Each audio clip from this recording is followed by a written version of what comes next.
Bem-vindos ao seu canal de História e Filosofia, A Voz da Ampulheta. Se você gostou desse conteúdo, se inscreva no canal, curta, compartilhe e comente suas dúvidas ou sugestões. Obrigado!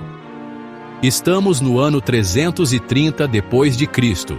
Constantino, imperador romano, funda uma nova capital, Constantinopla, não às margens do Tibre, mas às margens do Bósforo, onde Europa e Ásia se encontram. Constantinopla ergue-se como uma nova Roma, mas uma Roma diferente. É uma fusão do Oriente e do Ocidente. Aqui, a lei e a ordem romanas encontram a atração na mística espiritualidade do Oriente. É neste solo fértil que a arte bizantina florescerá, uma fusão entre a tradição clássica e a fé cristã. As colunas monumentais, os antigos costumes romanos, a grandeza dos seus arcos e a solidez das suas estátuas permanecem. Mas algo profundo muda. Uma nova espiritualidade começa a infiltrar-se na arte.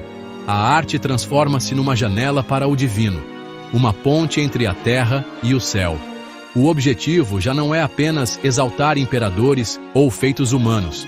Já não são retratados apenas imperadores terrenos, desenhados em mármore, mas santos etéreos, a brilhar em mosaico. A imagem realista dá lugar ao simbolismo. Santos, anjos e Cristo brilham em mosaicos de ouro cintilante. Não é uma ruptura total, é uma fusão lenta e bela.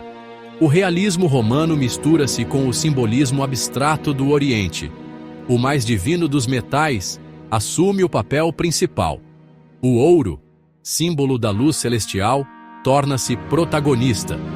Cada pequena tessela reflete a luz como se fosse a própria presença de Deus. Ou melhor, uma metáfora da presença de Deus. Já não estamos apenas a olhar para a arte. Estamos a experienciar o divino.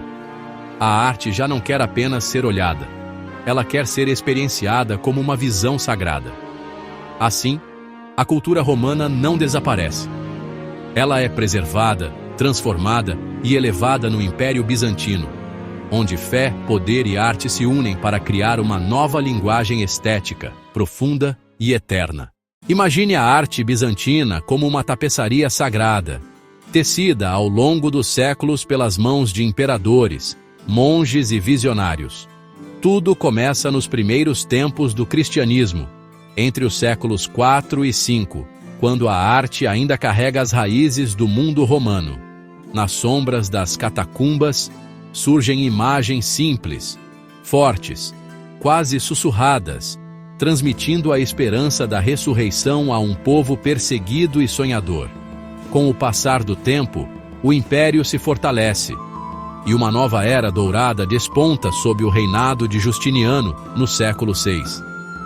É nesse momento que Bizâncio se transforma. A grandiosa Ágia Sofia ergue-se em Constantinopla, sua cúpula pairando no ar como um milagre de pedra e fé. Dentro dela, mosaicos repletos de ouro e cores vibrantes brilham como o próprio firmamento, proclamando não só a glória de Deus, mas também a autoridade do imperador na terra. Mas nem toda a luz escapa às sombras. Por volta do ano 726, uma crise violenta explode, a controvérsia iconoclasta. De repente, as imagens sagradas, os ícones, são vistas por muitos como ídolos proibidos. Monges e artistas assistem, impotentes, enquanto suas obras são destruídas em nome da pureza religiosa. Durante séculos, a arte bizantina cambaleia, tentando sobreviver entre o respeito à fé e o medo da heresia. Então, como a alvorada depois da noite mais escura, o renascimento macedônio surge entre os séculos IX e XII. A arte renasce, e com ela, os ícones voltam às igrejas e palácios, agora ainda mais profundos, mais humanos. As imagens não apenas representam o sagrado, elas parecem respirar emoção, dor, compaixão. É como se cada pincelada carregasse o peso de tudo que foi perdido e tudo que foi reconquistado. Nos séculos seguintes, quando o império começa a declinar, a chama criativa de Bizâncio não se apaga.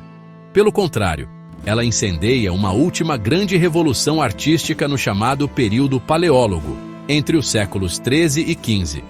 Mesmo com a ameaça constante de invasores, os artistas bizantinos inovam, experimentam, reinventam suas tradições.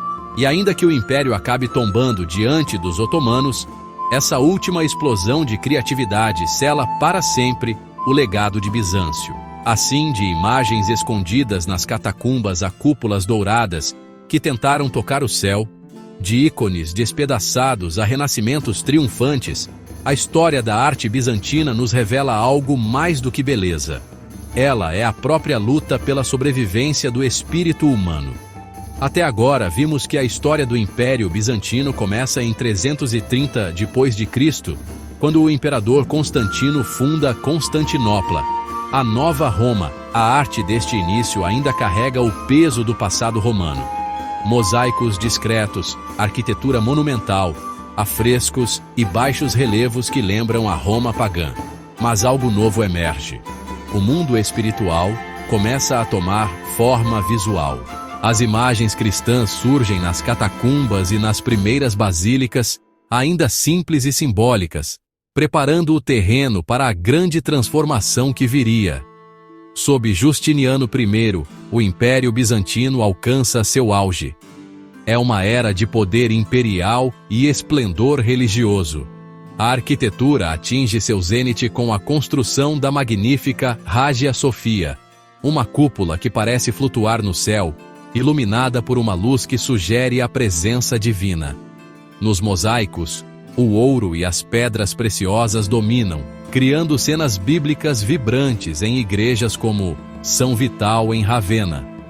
Ícones de Cristo, da Virgem Maria e dos santos começam a ganhar formas mais definidas, em obras de devoção que são mais portais espirituais do que meras imagens. No entanto, ao final deste período, surgem as primeiras tensões. A controvérsia iconoclasta ameaça a produção de imagens sagradas, lançando o império em uma crise espiritual e artística. A partir de 726 d.C., imperadores iconoclastas passam a proibir, e muitas vezes a destruir, imagens religiosas, considerando-as uma forma de idolatria. Muitos mosaicos são apagados, ícones são queimados, e artistas são forçados a buscar novas formas de expressão. Durante este tempo, a arte bizantina assume formas mais abstratas e simbólicas, evitando a representação direta do divino. Com o fim da iconoclastia, um novo fôlego invade a arte bizantina. Os ícones retornam triunfantes, agora mais emotivos e espirituais. As cores ganham intensidade, o dourado, o azul profundo e o vermelho sangue dominam os painéis e mosaicos. A arquitetura se torna ainda mais refinada, com igrejas mais complexas e elaboradas. Esse período marca também a expansão da arte bizantina para os Balcãs e a Rússia Kievan, onde a tradição ortodoxa abraça fervorosamente o legado artístico de Constantinopla. Durante o governo dos Comnenos, a arte ganha uma liberdade inédita. Mosaicos e afrescos começam a retratar, além dos temas sagrados, cenas do cotidiano e emoções humanas. Escolas regionais florescem na Ásia Menor e nos Balcãs, trazendo uma riqueza estilística até então inédita na tradição bizantina. A influência sobre a Rússia se intensifica, moldando o que será a grande escola de ícones ortodoxos russos. Após o saque de Constantinopla pelos cruzados em 1204, o império se fragiliza, mas a arte surpreendentemente floresce uma última vez. Mesmo com menos recursos, artistas bizantinos criam obras de intensa espiritualidade. Afrescos e ícones que, embora mais simples em materiais, são sofisticados em expressão. Nomes como Andrei Rublev surgem na Rússia, herdando e aperfeiçoando a tradição iconográfica bizantina. Finalmente, em 1453, Constantinopla cai para os otomanos. O império desaparece, mas a arte bizantina sobrevive, como chama eterna, nos mosteiros, igrejas e ícones ortodoxos da Europa Oriental. Quando pensamos na arte bizantina, não estamos apenas falando de pinturas ou construções, Estamos mergulhando numa visão inteira de mundo. Para o bizantino, a arte era oração, era guerra, era resistência. No começo, ainda no rastro da Roma antiga, as figuras surgem rígidas, frontais, fixas, uma escolha consciente. Esse hieratismo não é falta de habilidade, é a busca pela eternidade. Cada rosto sério, cada corpo imóvel afirma que ali o tempo não domina. Sobre essas figuras o dourado brilha, não como um luxo terreno, mas como a própria luz de Deus banhando o espaço. Não existe sombra, não existe fundo natural, apenas o ouro absoluto, abolindo o mundo terreno para revelar o invisível. E se a perspectiva naturalista, aquela que imita a profundidade do olhar humano, é deixada de lado, é porque os artistas de Bizâncio queriam nos arrancar da ilusão da matéria. Eles queriam que víssemos o espiritual, plano, direto, sem a distração dos truques visuais. Dentro das igrejas, os ícones não são apenas imagens bonitas. Eles são presenças, verdadeiras janelas abertas para o divino. Um ícone não se admira, se venera.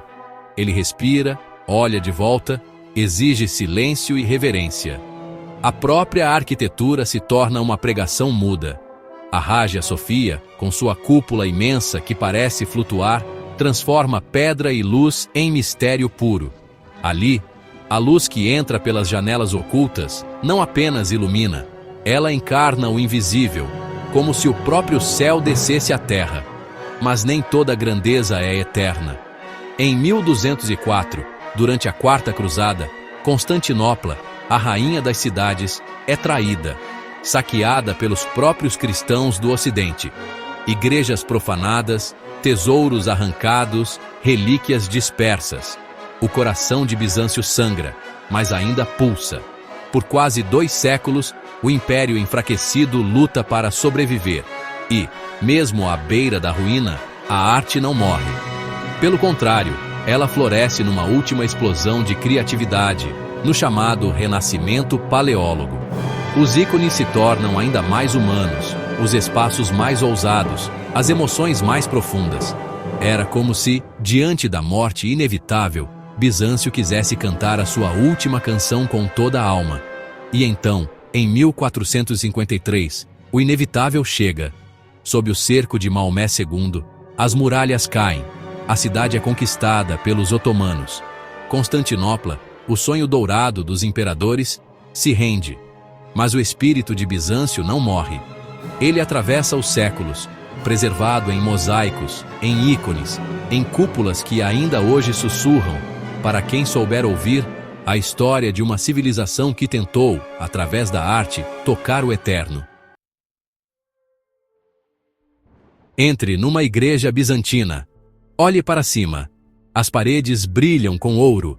Santos e anjos olham para baixo, os seus olhos carregados de significado. Isto não é mera decoração. É um sermão em pedra e vidro. Os mosaicos não eram apenas imagens bonitas. Eram os evangelhos para os analfabetos. Cada cena cuidadosamente criada para transmitir verdades teológicas. Cristo como Pantocrator, governante de tudo. A Virgem Maria, um vaso da graça divina. E depois, os ícones, pequenas pinturas portáteis, muitas vezes em madeira. Mais do que arte, acreditava-se que estavam imbuídos da presença das figuras sagradas que representavam. Os fiéis rezavam diante deles, buscando intercessão e bênçãos. Não eram retratos. Rostos estilizados, alongados, sobrenaturais. Não se destinavam a captar a semelhança terrena, mas a revelar a essência espiritual. Os fundos dourados, não apenas opulentos, mas simbólicos do reino divino, onde essas figuras sagradas residiam. A arte bizantina, veja, visava a alma, não apenas o olho. Convidava à contemplação, atraía-o para um mundo além do material. Imagine, por um momento, um mundo dividido, não por terra ou por língua, mas por imagens. Essa foi a realidade no Império Bizantino durante a controvérsia iconoclasta. Bem no centro desta tempestade estava uma questão fundamental. Devemos representar o divino? Um lado, conhecido como os iconoclastas, argumentou apaixonadamente contra isso. Para eles, criar imagens de Deus não era nada menos que blasfêmia. Afinal, não se pode capturar o infinito numa forma finita. Por outro lado, os iconódulos defenderam ferozmente o uso de ícones. Eles acreditavam que as imagens podiam realmente servir como um caminho para Deus, especialmente para aqueles que não sabiam ler. Cristo não assumiu a forma humana, então por que não poderia ser representado? Por mais de um século, este debate continuou. Igrejas foram despojadas, ícones preciosos foram destruídos. Mas, no final, os iconódulos prevaleceram. A veneração das imagens foi restaurada. A controvérsia iconoclasta, embora um capítulo turbulento, teve um profundo impacto na arte bizantina. Empurrou os artistas a refinar a sua arte, a encontrar novas maneiras de expressar o espiritual sem depender da representação literal. Isso levou a uma exploração mais profunda do simbolismo e a uma maior ênfase no místico e no transcendental. O Império Bizantino pode ter caído em 1453, mas o seu legado artístico perdurou. Como ondas a espalhar-se por um lago, a influência bizantina alcançou lugares distantes, deixando a sua marca em terras longínquas.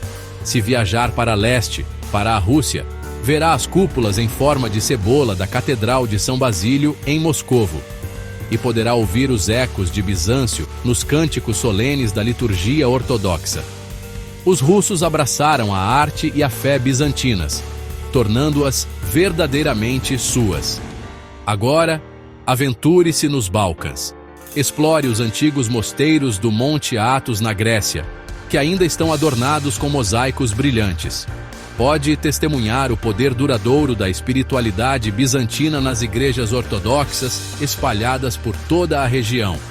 Mas a arte bizantina não era apenas sobre criar belos objetos. Era sobre expressar uma visão do mundo, uma maneira de entender o divino que ia além do mundo material. Mesmo hoje, a sua influência ainda pode ser sentida na arte, arquitetura e espiritualidade de tantas culturas. Lembra-nos que o verdadeiro poder da arte reside não apenas na sua beleza, mas na sua capacidade de nos conectar a algo maior do que nós mesmos.